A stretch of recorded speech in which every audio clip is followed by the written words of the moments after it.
Alright, should be recording. Yep, I see the file. I always like seeing the file. Anyway, chapter 2 of Return of the Jedi in this. In that. I got some notes. I mean, some of them I'm happy about, some of them I'm not. One is it actually is acknowledged that Leia is taking time off from the rebellion and that, maybe she shouldn't be. Because she's important there and all that. But that this is a private mission for her and the others involved, because of the whole, she loves him, so that's why she's doing it. And arguably that would be the same reason for Luke and Chewie and Lando. He already gave his reasons, as I said in the previous chapter. I felt they make him very selfish, that I don't think is appropriate for the character. Anyway, the whole thing, it's like the whole back in A New Hope, where it said that Luke makes rapid decisions, whatever the specific wording was. And then it's like, it says that, but there's never an example of it in there. Like everything, it either is reasoned or it's not exactly rapid. It would just be reckless, but whatever. But it seems like we're continuing to have that kind of issue with Jabba here, with the whole, he knows many languages, but only speaks in Huttese. It's a point of honor for him.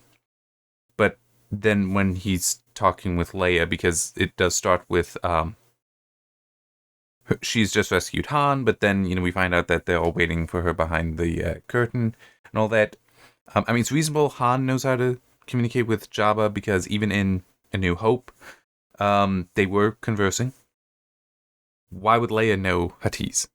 And yet, it has, in the book, just written in English, because I'm reading in English, for all of Jabba's lines, which would mean he is being clearly understood. Which would mean then he's either speaking English, which we know Leia would understand, or at least whatever her primary language is. We're just going to go with English, because that's what I'm reading it in. 3PO is behind him, though, trying not to be part of any of this. He can't stray from Jabba, but he doesn't want to be involved, so he's not translating. Which would mean either she knows Huttese, and this is not explained, not really mentioned, or anything like that, or he's yet again just speaking a language other than the Huttese that he only ever speaks. I'm sorry, it's actually a good character trait to give to Jabba, and it gave it to them with the explanation, and then it just completely thrown away. It's like, not even gonna bother with it anymore. At least he's dead now, so yeah.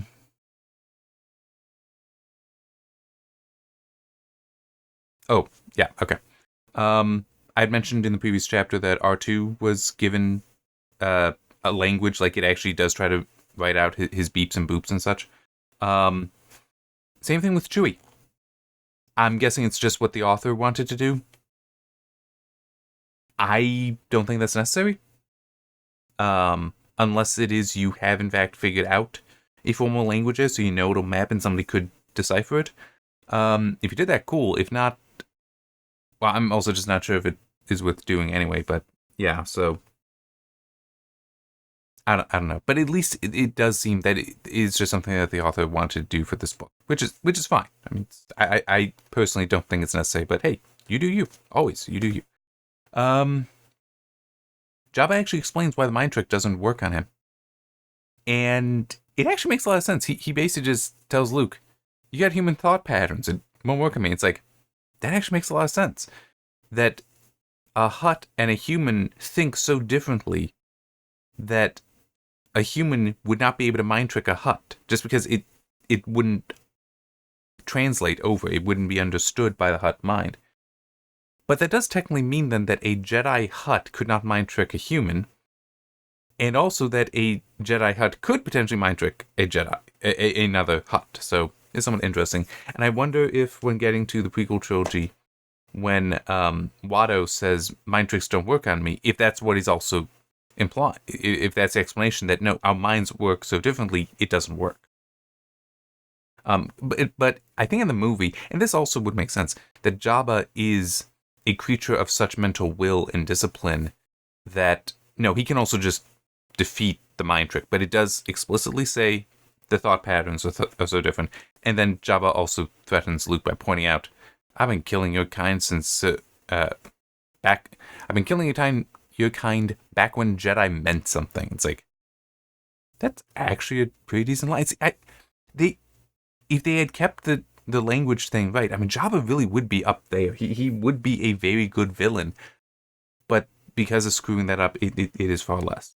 He is lessened by that. So, coming to the Rancor pit, Luke was actually calm when he fell into it, which is not really what you see in the movie, which is a little disappointing. I mean, I get how it makes sense because that way a viewer is going to reflect the emotions seen on the screen. So if Luke is stressed, then you'll be stressed. That makes sense. But it does also have a couple things. The Rancor is actually described as a mutant. And it's stated as such at least twice, as I recall, which I think is interesting because so often in like video games such, when I see a Rancor depicted, it's identical. It's always the same. So apparently they decided, nah, the mutant is the standard. A little disappointing that, but I mean, it's kind of the whole people know the movies, they don't know the books.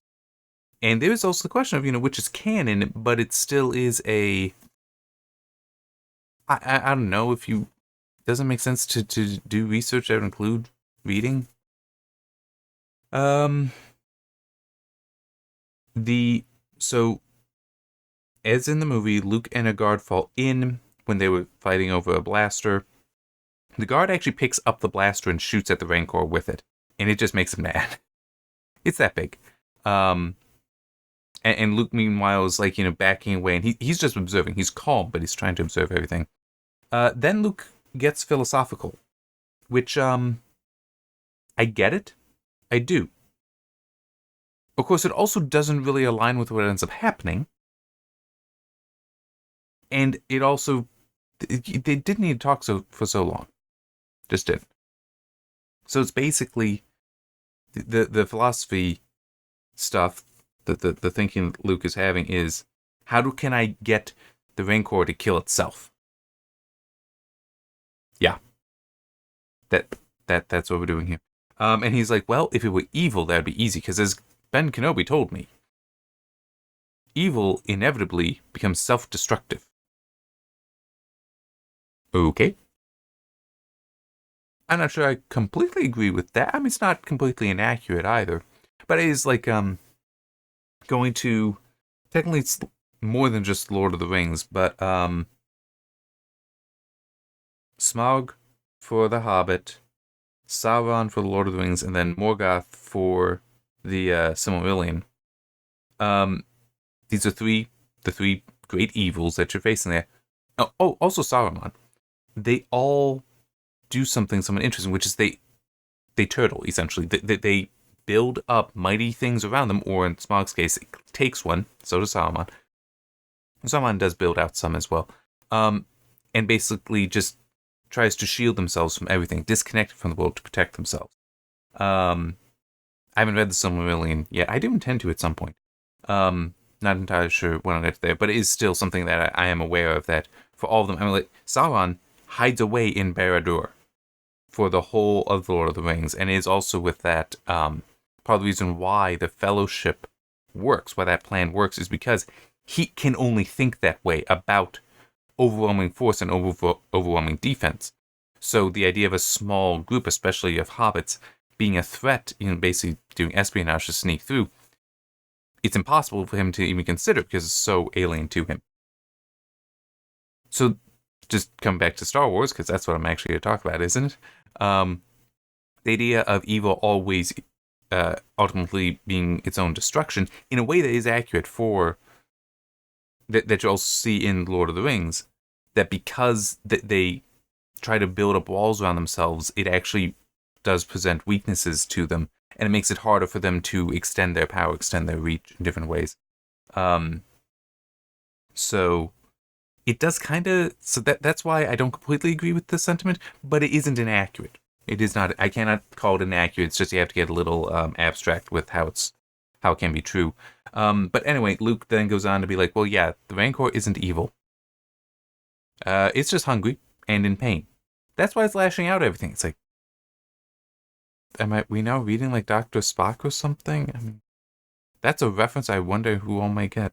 Anyhow, and no, not Star Trek Spy. Um, but and with that, Luke is even like, if I could present it with an option so it could kill itself, but I doubt it would understand the piece of the void. It's like, what the hell? Why are we talking about this? Why is this what Luke wants to go to? Yeah, it's kind of weird, but it does also point out it even has Luke thinking any like malevolent intent I think that this creature has is really just me pushing, projecting onto it. The thing is just a giant monster that wants to eat you. Do we really need to analyze it more than that? Like, even if it were evil, it still is, it wants to eat you.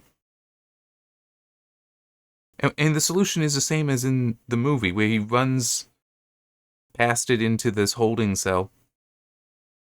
room, can't get out, and then eventually spots a door to close the thing on its head, killing it. It's like, that had nothing to do with any of this philosophy. Why are you even going there? It's such a waste of time. I mean, you could still have Luke recognizing stuff, like the whole, it's not hating me or anything, it's just in pain.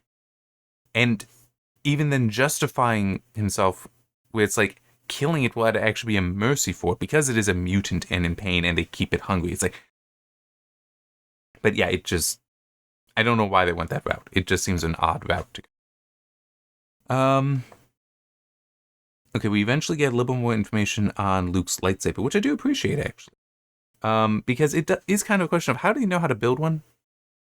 In theory, he may have, with the 3 years between A New Hope and Empire, taken the one he was given apart, his father's, to figure out how it worked. That's possible. Really don't know.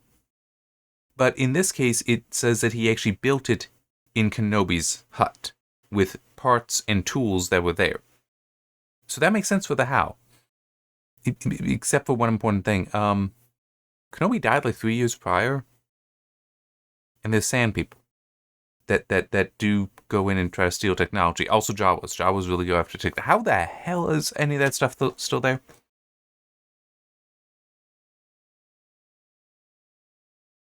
I mean, I get that they might be intimidated by Kenobi, but it's like, it's been 3 years, guys. What do you say we try? Huh? Might be worth it. Might be some good stuff in there. Who knows? I mean, it's... Yeah. Okay, let me come back to this next point. Go to the final one that I have, which is, I understand the criticism in the movie that the way Boba Fett is defeated, really he should be killed, but they did decide, even in other books, prior to the Book of Boba Fett show, that he actually managed to survive the Sarlacc pit. In the movies, anyway, it shows Han's like, Boba Fett, and then like accidentally hits Boba Fett, triggering the rocket blast, so he goes off and ends up falling into the pit. That is still what happens, but it's completely different. It's like, it still is Han hits him with the spear and triggers the rocket pack and all that. So slightly slapstick there. But it isn't actually humorous. It is initially, Boba Fett is raising a weapon to shoot at Luke, who's jumped onto the other skiff, and Han is being told what to do by Chewie, and has that spear in his hand and hits Boba Fett with it, so that he misses his shot. And then Boba Fett is like, "What are you doing, you blind man?" And it's just like yelling at him, and then trying to set up the shot again. And then Han spins around and hits him with the spear, and that triggers the rocket and all that. So it's not as humorous. And it is completely intentional by Han. It is not an accident. It is an intentional attack. He might not have intended for that to be the result of the attack, but it was a completely intentional attack. So, yeah, for anyone that doesn't like how Boba Fett is treated in the movies, well, the book does handle it a little bit better at least. Okay. So, this final point that I have for you is an interesting one. Yes, I just recorded in here.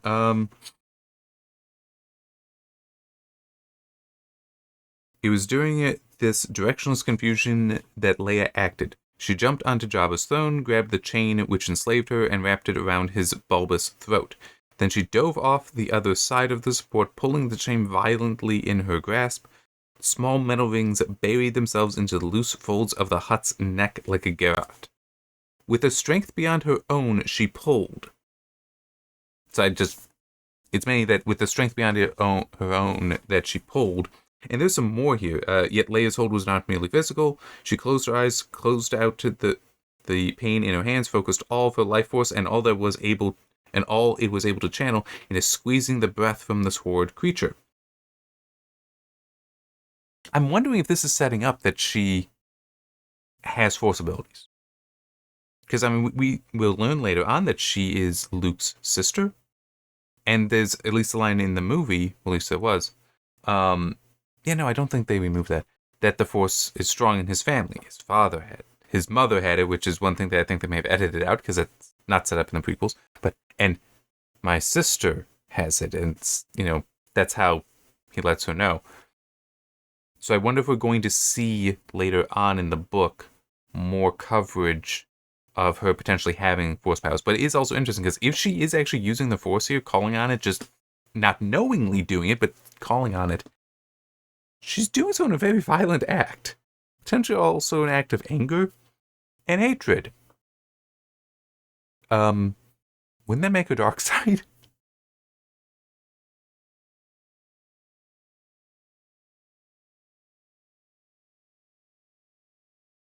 She pulled, she sweated, she visualized the chain digging millimeter by millimeter deeper into Jabba's windpipe. If we do interpret it that she's using the Force, whenever Luke was using the Force, well, a lot of times when Luke was using the Force in The Empire Strikes Back, he was doing that same kind of visualization, so she was very much visualizing, therefore, if we're applying this interpretation, she's using the Force to kill him.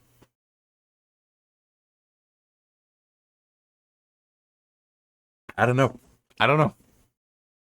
But the thought did occur to me when reading that's like, that would have been an interesting, sequel that Leia turning, or at least being tempted to.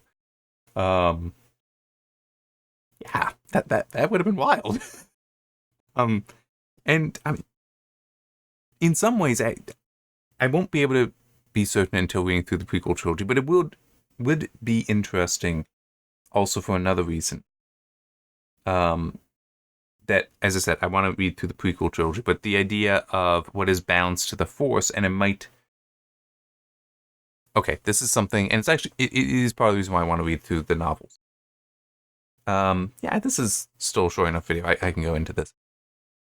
I find it interesting that idea of the prophecy for the Chosen One, being Anakin, bring balance to the Force. It's like, and it's always that means that they'll destroy the Sith. It's like, why is that the interpretation for balance to the Force? I mean, how are the Sith necessarily unbalanced? Or that the Jedi are so incredibly balanced that is what balances the Force. It is one of the things I am kind of curious about, seeing how the prophecy is described there. Because if you instead take it that good and evil do not necessarily align purely with Jedi and Sith, because I mean there's some things in the prequel movies where it's like, yeah, the Jedi are not always the best of people. If nothing else, there is a level of corruption there potentially. Which, I mean, even if they have the best intentions, it's still not necessarily the best people, as I said. So is balance perhaps more so, because it also describes with Luke, he was actually satisfied, a dark satisfaction, but satisfied that Jabba wasn't just bargaining with him, was like, no, I'm sorry, this is just annoying me. I gotta tilt that down. I keep, it's my laptop. I keep the laptop screen for where I'd be typing, not where I'm recording. Anyhow, but that he has this dark satisfaction that Jabba's basically chosen not to bargain, therefore Luke gets to kill him. That is also, again, kind of dark-sidey. But if you interpret balance a little differently, that it is he's making the choice, and in fact it does spend a couple paragraphs, maybe even 3, about basically how he has become a man. Really what it's talking about is he's matured emotionally as well as physically and mentally, but mainly emotionally in this context. And I do actually, that's part of what I want to see in the prequel books is Anakin in certain ways in the movies is emotionally immature, but part of the reason why, from what I interpret out of the movies, is actually because of the Jedi, that they don't know how to handle him properly and do kind of cut him off from ways that could help him handle his emotions. I'm like, Padme would be very helpful for doing that, but because Jedi aren't supposed to marry, he can't even discuss that with anyone. He has to keep it secret, which just makes it all worse. Right? So Luke has obtained some emotional maturity. So it's like he could choose between good and evil. Ultimately, he needs to choose the good, but he does still recognize the evil within him. And I think that may be part of the actual balance to be achieved there. So with Leia, if it is she's using the Force and being tempted by the dark side here, that isn't necessarily evil, but it is still the whole, if they were to decide with a sequel, hypothetical sequel, to explore her potentially being tempted more and more. And in one way, I could actually see that making a lot of sense. How to bring her back. And the way, in case you're wondering how it could make sense, because she's the princess. She is somebody who has been trained to be aloof many times for many situations, including like it actually goes into some detail about her being tortured by Vader in A New Hope and how Jabba has been treating her. And I think it actually does say that the torture in A New Hope was worse than what Jabba's done to her. Excuse me. So it's like, she has to do that. Well, being at that kind of level of aloofness and such, it can be dangerous for you starting to rationalize things, rationalizing evil acts. So her being tempted actually could be more of a slippery slope than Luke, who he's never had to be quite like that. He has achieved that maturity here, whereas with her, it's more like she had maturity forced on her. She might think she's mature, but maybe she actually isn't. So that would have been a very interesting to explore. There might be some level of exploration of that in the book, because it's still just character development, normal kind of character development, even without the Force aspect there. But yeah, we'll see, because it's possible we'll see some. And it would be nice to see more character development for her. A New Hope didn't really have any. Empire did, but it was more so just her falling in love with Han and it being way more obvious than in the movie. So that this kind of stuff would actually be good for here to continue development for her. But then is also, as I was saying, maybe just a hypothetical sequel. But yeah, interesting stuff to think about. Interesting stuff to consider. And that is actually it. I do want to quickly look at one thing, though, for the next chapter. Okay. I'm just...